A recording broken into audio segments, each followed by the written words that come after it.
Welcome back everyone to GGN. Alright, this is part 2 for this news report for today for Wednesday the 18th of December 2013.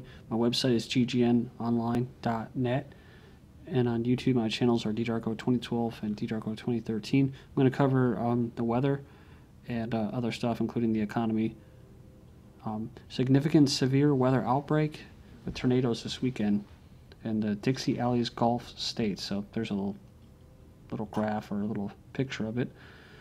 A significant severe outbreak is likely across the Gulf states this weekend, which will bring large hail, damaging winds, and even strong tornadoes to the region, otherwise known as Dixie Alley. Similar to the Plains Tornado Alley, but seems to be more frequent lately. And we have seen a lot of the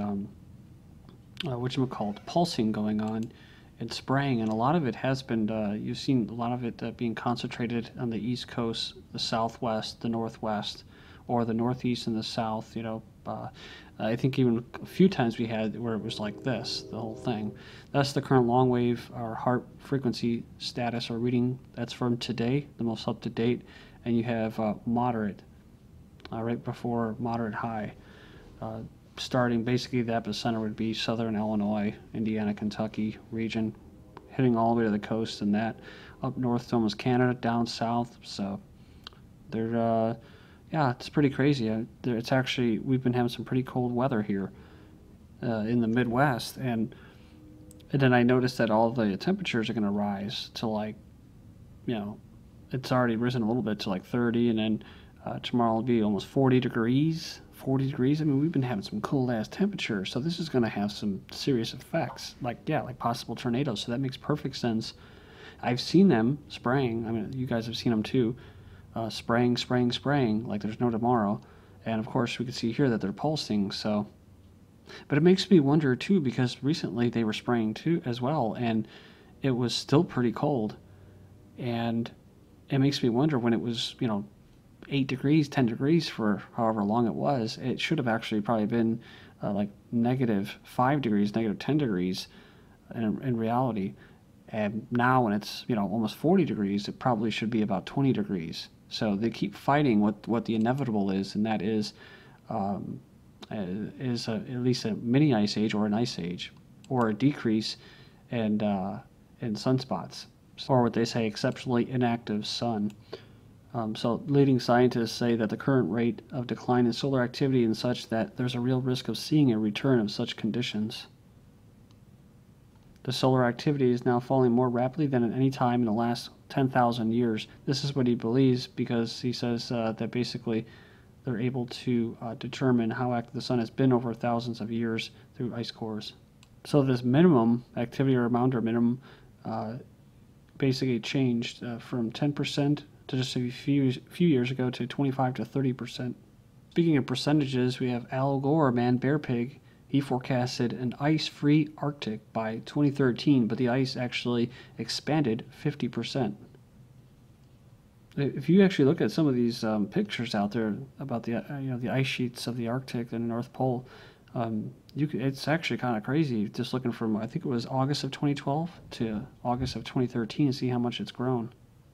I mean, it's pretty significant. It says that ice levels in Antarctica had expanded to record levels for the second year in a row.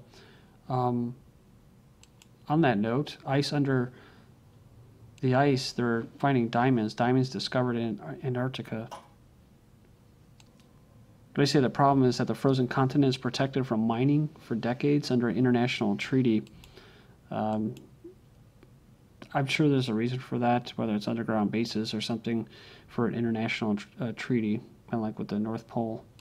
Actually, it was in Antarctica that we just covered an article where it actually hit 186 degrees below zero, which, you know, of course, but it was lower than it's been, you know, in a while. Like, basically, it was breaking kind of a record. Back to the chemtrail report, you can kind of see this is for Wednesday, already past that into the evening, but this is Wednesday night, which you're looking at this big blob of chem crap moving to the center of the country from the west, moving eastward, covering the whole East Coast, North Mexico, Northwest, and basically the only spots that aren't getting hit are New Mexico, Arizona, It looks like Colorado and Utah maybe. That's on Friday, but then on Saturday there's this big clearing out of almost half the country. Probably because they did all the spraying that they needed to do to engineer this weekend's storm of tornadoes and stuff. So just recently we had in Israel, they had icy conditions. It says here that they had colder than normal temperatures for December. For the first time in 112 years, it snowed in Cairo. And moving on here, you have Obama and the Great Lakes selling them to China. Obama allows Great Lakes water to be sold to China as half of the U.S. faces extreme water crisis. Some little fun facts here. Great Lakes hold approximately 21% of the total supply of fresh water in the entire world. So it's considering the fact that global water supplies are becoming extremely tight, that's an invaluable resource. So we can talk about water scarcity and that. And someone pointed this out. I've covered this before about Bill Gates trying to create these replacement eggs and chicken with plant substitutes. It's like, what are they going to grow these plants with? With water, right? So they're going to use water for that. It's all about one and not the other. You know, reduce your meat consumption, beef consumption to save the water. And that's because that's what they say, right? It's good for the environment, less water usage. The Utah Spy Center requiring 1.7 million gallons of water daily to operate. They like scarcity, though. You know, whether it's energy scarcity, scarcity and crises is how these people operate. That's how they control us. That's how they control you, is through scarcity. So if they, they're so worried about the rising waters, right? That's what who was it? John Kerry was telling somebody in the Philippines, I think it was. The rising climate change, rising waters and seas. It's like, okay, well, we'll take that water, like I said, and desalinize it, and help your people. But they don't care about that because they can't benefit from scarcity. Also, you have them scoping out this biofuel. Creating biofuels out of algae could replace 70% of U.S. oil imports. Well, U.S. is one of the biggest producers and exporters of natural gas and oil right now. So you see, the thing with the BP disaster and the Fukushima, people were saying, was that to just kill stuff and create an algae. And maybe that's what they're doing, to create this biofuel. It almost sounds benevolent, right? Because they call it biofuel. Sounds environmentally friendly, but if they have to do something like a BP oil disaster in order to get it, along with Fukushima, that doesn't sound too friendly, as animals and stuff are washing up shore dead in Alaska, and that issuing high radiation levels, don't eat the food in California recently. I'm not sure why this article won't come up, but yeah, the recent news about BP, ex-BP engineer found guilty in oil spill cover-up, proven BP lied about how much oil is escaping into the Gulf. And British spy in Iran was watching oil shipments. Iranian MP revealed the alleged MI6 agent was passing on information on Iran, including shipping industries, to its enemies to be in international efforts to cripple the sector. The recent news, missing American in Iran was working for CIA. So, this Levinson, back in 2007, Chinese spy busted stealing Iowa corn seeds. So, I'm not really sure why they would do that. They just rejected the 5th U.S. corn cargo in a month, citing GMO strain. A couple of weeks ago, we had a virtual currency heist. Now we have a Chinese biotech espionage in the middle of Iowa. And you have this, I believe it's from today. Bitcoin plummets as China's largest exchange blocks new deposits. The digital cryptocurrency has lost almost 50% of its value overnight after BTC China said it could no longer accept deposits in the Chinese currency. We just covered this on Monday, and it was in regards to not being anonymous anymore as far as using Bitcoin, because China would set the precedent because they're asking for identification and that. Federal agents caught an alleged Chinese spy last week trying to smuggle highly valuable inbred corn seeds out of the country. So, is it, the Chinese are coming, the Chinese are coming to America. No, it's about protecting the monopolies. These big companies, corporations like Monsanto. He faces 10 years in prison, $5 million fine for stealing trade secrets worth up to $40 million.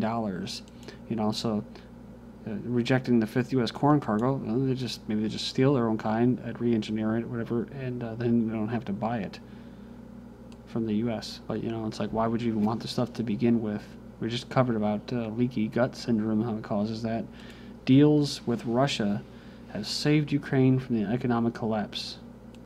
Ukraine's total foreign debt is $140 billion, 80% of GDP. It says that a deal will prevent Ukraine from defaulting on debts and buys the country time to enact serious reforms to get its economy back on track. So, again, East-West trading blocks. Talking about the West trading bloc, we have German Parliament elects Merkel as Chancellor for the third time. Sorry, the fact that she was re-elected and stuff like that for the third time means that she's the banker's girl. I was going to say she's the banker's guy or man, but they like putting the females up there too to carry out, like I said, to carry out the will of these internationalists. It's kind of like the politicians with the clean shaven and the ties and, oh, trust me, a woman with a smiling face, trust me, It's funny too because the most of the news that I saw about her, I didn't even see this, I just barely caught this news, was that she's talking out against Obama about NSA spying, and it's just like, that Germany has their own spy network, I'm sure of it, and the point is that it seems more like a diversion from what's actually going on, which there's probably a lot of people that didn't want her to be reelected. And the stupid spying story kind of just drowns everything out. EU wants cloned meat off the table. They said they banned meat from cloned animals, but stopped short of imposing restrictions on produce from offsprings of such animals. The guy says it's a potentially sensitive issue in the EU-US free trade talks. Russia knows about those free trade talks because they don't want ractopamine, the poison in their beef that they're buying from the U.S. anymore. They stopped accepting the shipments. And they said, please stop doing it, and the U.S. kept sending it. They said, you got to accept it. You have to accept it. That's part of the free trade agreements, say, free trade. London bankers expect 44% bonus increase, says a survey. So managing directors may increase their bonus from, $166,000 to $115,000. A woman tweets about a 30-hour workday, then dies. So it's not just in banking. Remember that story? A copywriter for ad agency in Indonesia collapsed on Saturday and died the next day, and fingers seem to be squarely pointed at the overwork and Thai Red Bull. Said to work for the company since last May, tweeted regularly about her epic work days. Posted on Saturday, 30 hours of working and still going strong. So what came next? Heart failure, a coma, and death. And that's how it's going to be. It's going to be even worse, It's kind of like Elysium. The guy went, Matt Damon's character went into that little room where the robots were, and got radiated, right? Just because he said, oh, if you don't like it, we'll just find somebody else. Woman checks Facebook and misses the end of a pier. The tourist almost drowned, but saved her life. A young Taiwanese woman's Facebook status update would have read, I'm falling off a pier. So this was in Australia. She was so engrossed in her smartphone that she walked straight off a pier and almost drowned. Somebody witnessed the fall and called the police, who plucked her out of the water around 100 feet from the pier. Facebook can see what users type even if the status is not posted. I kind of already covered this, but what I didn't say is what they were actually doing. They wanted to see how people were self-censoring. That was the whole thing. They want to understand to what extent people self-censor. Army intelligence wants to scan social media from 40 countries to search for dangerous trends. Based off those supposed WikiLeaks Snowden things releases, they're already spying on the world. So it's not really new, and it diverts attention from from the fact that they're probably doing it to their own people. Computers can be hacked using high-pitched sound that you can't hear. Using the microphones and speakers that come in many of the laptop computers and mobile devices, hackers can secretly transmit and receive data using high-frequency audio signals that are mostly inaudible to human ears. Then you have NORAD. NORAD tracks Santa, and critics say that it's basically promoting militarism. There's an animated video on NORAD tracks Santa website, injects militarism into Christmas by showing fighter jets escorting Santa's sleigh. But apparently there's a public criticism about it for the first time. We know most of the email surveillance goes through an Israeli company, U.S. Israeli security company, selling mobile phone surveillance products to agencies around the world. Thank you.